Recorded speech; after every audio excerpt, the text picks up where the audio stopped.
اللهم صل وسلم وبارك على سيدنا محمد وعلى آله وصحبه وسلم. صباح الفل، صباح الياسمين، صباح النشاط، صباح الهنا والسعادة على عيون كل متابعين وصفة وأكلة مع. ازيكم يا حبايبي؟ عاملين ايه؟ النهارده بقى جايه لكم بفيديو جديد، وفيديو النهارده فيه اكتر من وصفه. فتعالوا بقى نتابع الفيديو كده للاخر، وما تنسوش تحطوا اللايك، واللي بيشوفني اول مره يا ريت بقى ما ينساش يعمل اشتراك للقناه ويفعل زر الجرس عشان يوصلوا كل فيديوهاتي. وتعالوا يلا هنعمل ايه فطار النهارده حلوة قوي وهيعجبكم، وفي افكار حلوة قوي برضو هتعجبكم. ممكن ان انتوا ترتبوا كده افكاركم وتطلعوا من ابسط حاجة، ومن من اقل التكاليف تطلعي سفرة هايلة وسفرة تحفة. فتعالي يلا نشوف مع بعض هنعمل ايه النهاردة. اول حاجة هبتدي ان انا اعملها، هبتدي ان انا اتبل الفراخ بتاعتي.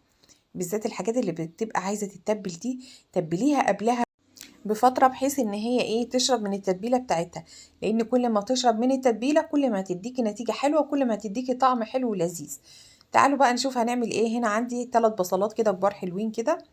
المهم هفرمهم فرم ناعم، فرم ناعم خالص. ممكن نستخدم كمان اللي هي مية البصل، مش شرط البصل كله كده. بس انا قلت بقى اخليها تشرب من البصلة كده، وبعدين انضفها من البصل كده، وبعدين احطها على الشواية. احنا هنشوي الفرخة النهاردة بطريقة بطريقة شوي الشوايات، بس مش على شواية. هنعملها بطريقة حلوة قوي في الفرن. فتعالوا شوفوها هتديكي نتيجة نفس الشواية بالظبط. المهم بقى هنا عندي كمان طماطمتين كده، برضو هفرمهم. وهحط كمان التوابل بتاعتي. حطيت حطيت بابريكا، حطيت بهارات من بتاعة الفراخ، حطيت السبع بهارات، حطيت فلفل اسود، حطيت كبابة صيني، حطيت تاني، وحطيت الملح، وحطيت روزماري. بس كده. وهحط كمان معلقة كبيرة من دبس الرمان، وكمان عصرت ليمونة. وكده تمام اوي التتبيلة بتاعتي. طبعا التتبيلة دي طبعا بتبقى حسب ما بتحبي انتي. في توابل انتي ما بتحبيش ان انتي تحطيها على على الفراخ بتاعتك او على اللحمة بتاعتك، او ما بتحبيش ان انتي تستخدميها اصلا. فالتتبيلة دي تبع رغبتك انتي او تبع ما بتحبي انتي. تمام كده. تمام. ده الروزماري خلاص. نضرب بقى كله مع بعضه كده. طبعا كله بقى هيتخلط كده مع الطماطم كده، وقرن فلفل كمان. كده تمام قوي. نزل بقى التوابل بتاعتنا كده، والحاجة بقى اللي مش نضيفة نحطها في الحوض عشان ما تعكلناش الرخام. نقلب بقى كله في بعضه كده، البصل بقى بالطماطم بالتوابل كده. مقولكوش بقى على ريحة التتبيلة دي، والله تحفة تحفة تحفة. همسك بقى هنا كده الفراخ بتاعتي كده، واشققها كده بالسكينة او انغزها بالسكينة، بحيث ان هي تشرب اللحم من جوه كده، يشرب من التتبيلة. حتى الفرخة السليمة كمان. شفتوا ايام ما كنا بنفرز تفريزات رمضان، وكنت بقطع معاكم من التقطيعات بتاعت الفراخ بتاعتي ديت. برضو الفرخة دي من التقطيعات بتاعت الفراخ. قطعتها كده وشرحتها كده، عملت فيها شرايح كده من على الصدر كده من على الوراك، بحيث بقى ان اللحم من جوه كده يشرب من التتبيلة. هركنها بقى على جنب كده، تاخد وقتها كده في التتبيلة وتشرب من التتبيلة بتاعتها. بس كده تمام. نلم بقى حالنا كده ونلم حاجتنا بقى كده. طبعا بقى كده هنا كانت الفراخ بتاعتي شربت من التتبيلة وخدت وقتها كمان في التتبيلة. فجبت هنا الصاج بتاعي، حطيت فيه مية وحطيت فيه عصير ليمونة، طبعا عشان العصير الليمونة ده عشان الصاج بتاعي ما يزرقش او لونه ما يغمقش من المية وهو في الفرن، ويغلبني بقى في الغسيل. وحطيت بقى عود قرفة، وحطيت حبهان، وبس كده. والبصل طبعا نزل منها بصل اهو في المية اللي انا حطاها تحتها. المية دي بقى ايه سبب ان انا حاطه مية كده تحتها؟ هتخلي الفراخ طرية. البخار هيطلع على الفراخ. هي الفراخ هتطيب من ازاي؟ هتنزل العصارة اللي في الفراخ نفسها، هي اللي هتسويها. هتنزل العصارة بتاعتها كلها، وهتستوي بالطريقة دي زي اللي بتتشوي على الفحم، وزي اللي بتتشوي على الشواية عادي. انما المية هتخليها كده جوسي كده وطرية كده وحلوة. تمام. تعالوا بقى نعمل الوصفة التانية. عندي هنا هعمل هعمل السمبوسك البف.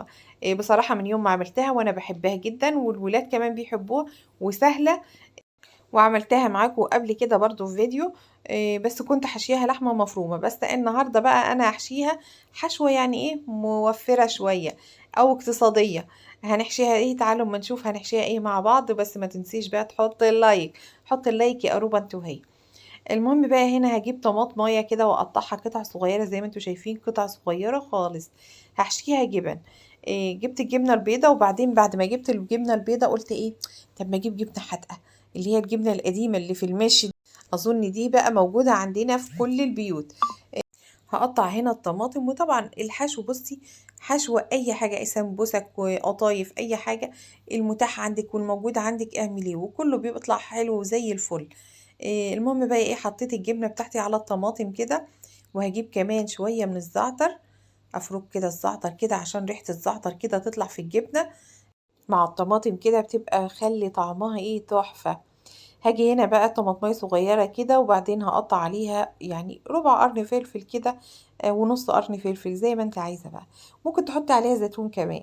المهم بقى ايه، هقطع كده قرن الفلفل، وبعدين هاخد كده نص حتة الجبنة القديمة، وبشوكة كده وهرسها بقى كله في بعضه كده. تمام كده، خلصنا بقى الحشوات بتاعتنا كده، حشوات سهلة وبسيطة وموجودة في كل بيت. تمام كده يا حلوين، تمام.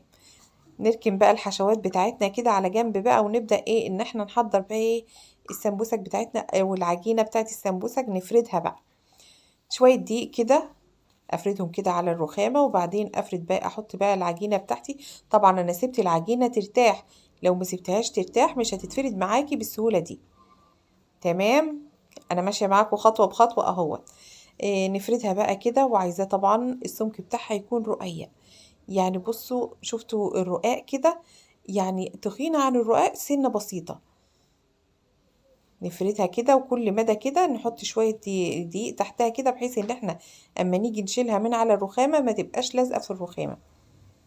جبت بقى قطاعة كده، وممكن تجيبوا مثلا بولة او اي حاجة تقطعي بيها، وتقطعيها بقى كده دواير، وبعدين بقى الم الزوايد بتاعة العجينة كده، وارجع بقى المها تاني، واعجنها كده في بعضها، بحيث ان انا ايه اسيبها بقى كمان ترتاح.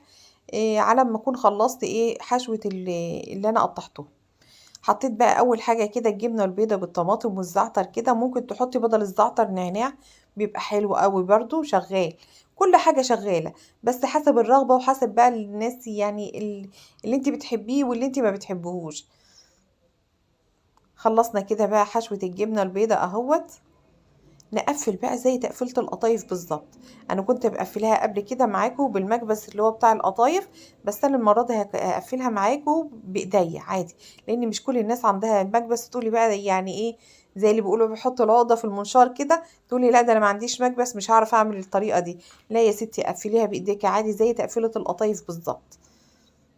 نقفلها كده وارصها على الصينيه، وطبعا ما ترصيش واحده فوق التانية هتلزق في بعضها، كل واحده بعيده عن التانية. خلصت اهو الكمية، الطبق الصغير ده اللي هو كان بالجبنة القديمة. هبتدي هنا بقى اعمل ايه، هعمل لسان العصفور. عندي هنا شوية زيت في الحلة، وبعدين احط عود قرفة كده، وهحط كمان كيسين من لسان العصفور، احمرهم بقى. عود القرفة ده بيخلي لسان العصفور طعم وريحة مفيش بعد كده. نقلب بقى كده، وايدينا طبعا في لسان العصفور كده على طول، والنار هادية من تحت عشان ما يتلسعش منك، عشان ما يبقاش حباية وحباية، يعني حباية لون وحباية لون. تمام كده. ولادي كانوا بيقولوا لي اعملي يا ماما مكرونة، قلت لهم لا انا هعمل لكم لسان العصفور، وهنعمل كمان تومية وكده يعني جنب الفراخ، اللي عاوز ياكل بقى بعيش وبسلطة وبشيبسي وكده، واللي حابب اللي ياكل بلسان العصفور ياكل. المهم بقى احمر لسان العصفور بتاعي، انا كنت عاملاه قبل الوقت فمش هحمره تحمير جامد. ان كنت هتعمليه وتسيبيه مثلا تيجي قبل الاكل تسويه، ما يعني سيبيه فاتح سيكة عن التحمير بتاعه الاساسي. كده خلاص الوقت كان خلاص، كنا بعد العصر بقى، وهسوي بقى الايه لسان العصفور بتاعي. غليت شوربة، لازم تسويه بشوربة مية، لا سويه بشوربة، يبقى طعمه احلى واحلى بصراحة. هي المية مش هيقول لا، بس الشوربة بتديله طعم برضو حلو قوي.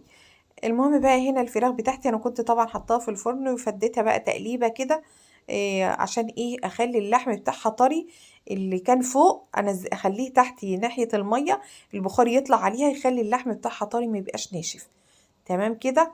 دخلنا بقى الفراخ بتاعتنا الفرن تاني. هنيجي هنا نعمل التوميه. عندي 3 كوبايات من الميه، 3 معالق كبار من النشا، اديهم بقى تقليبه كده، ادوب النشا في الميه وبعدين اولع عليهم وايدي فيهم كده بالويسك كده.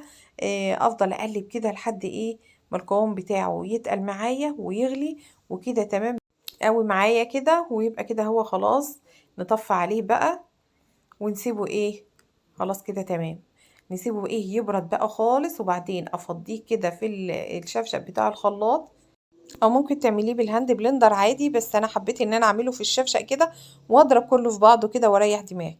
المهم بقى اديله ضربه كده حلوه كده قبل ما اضيف لها الاضافات التانية. هحط كوبايه زبادي، هحط عصير ليمونه، هحط معلقه صغيره مليانه من الثوم المفروم، وهنا بحط عصير ليمونه، وهحط كمان ربع كوبايه زيت. حطيت الملح وكده تمام قوي. نضرب كله في بعضه كده. بعد ما اضرب كده كله في بعضه هجيب هنا عندي مايونيز، ما عندكيش مايونيز ممكن تستغنى عن الخطوة دي. حطيت هنا معلقتين من المايونيز، اضربه بقى كله في بعضه كده.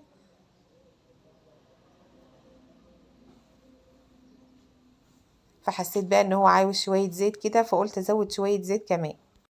نضربه بقى ضربة كده محترمة وبنت ناس، وبعدين بقى افضيه بقى في علبة كده، وبعدين بقى اغطيه واسيبه بقى ايه لما اجي بقى استخدمه ساعة الفطار ابقى كده مجهزة كل حاجتي. كل حاجتي جاهزة بس على التحضير. عندي هنا الفرخة حطيتها في حلة اهيت، وبعدين بقى هجيب كده فحميتين حطهم على النار، وانزل بشوية زيت على الفحم كده، واغطي بقى الحلة. اخلي الفراخ تشرب من الفحم كده. اقسم بالله كان طعمها تحفة وريحتها. والطريقة دي كأنك والله يعني كأنك شويها على الفحم مش شويها في الفرن. جيت بقى هنا بقى قلنا بقى ايه نحمر بقى السمبوسة كده. كان خلاص باقي 10 دقايق بالظبط على المغرب. السمبوسة دي ما بتاخدش فيه وقت في التحمير خالص، يعني تشويح كده في ثواني بتكون احمرت معاكي. نقلب بقى، شوفوا مسافة ما حطيتها قلبتها على طول اصفرت معايا وحمرت حلوة اهي. نجيب بقى الشيبسي بتاعنا كده نحطه بقى كده في الاطباق، وكنا خلاص حضرنا بقى السلطة كمان، والسمبوسة كمان حطيناها في الاطباق اهيت. كل حاجة بقى حضرناها لان خلاص ما عادش فيه وقت، والمغرب خلاص هيأذن. نجيب بقى التومية بتاعتنا، انتوا كنتوا شايفينها خفيفة كده في الاول. إيه ما تخافيش يعني هي كده السمك بتاعها، لانك لما بتسيبيها شوية شوفوا يعني تقلت معايا. عمالة هي اضربها بالمعلقة كده في بعضها عشان تبقى كريمي كده يعني متبقاش كده ماسكة في بعضها. اقلبها كده تقليبه حلوه كده بالمعلقه، واجيب بقى البولات بتاعتي اللي انا هحط فيها التوميه. شوفوا كريمي وحلوه ازاي، اقسم بالله تحفه. نفضي بقى التوميه كده بتاعتنا. التوميه مع الفراخ ملهاش حل. خلاص كده فضينا بقى التوميه بتاعتنا. نحط بقى اللي حضرنا كمان. حطيت في سرفيس كبير لسان عصفور، وبعدين حطيت عليه الفراخ اهيت شكلها تحفه اقسم بالله. لو عندك عزومه وعملت الطبق ده شكله كده شيك وحلو قوي على الفطار. ولسان العصفور اهوت حطيت برضو في اطباق تانية لسان عصفور. والفطار النهاردة بمكونات سهلة وبسيطة عملنا سفرة مختلفة، سفرة هايلة، سفرة لذيذة وطعمها حلو. فما تنسوش بقى تعملوا لي شير ولايك وسبسكرايب عشان يوصلكم كل فيديوهاتي.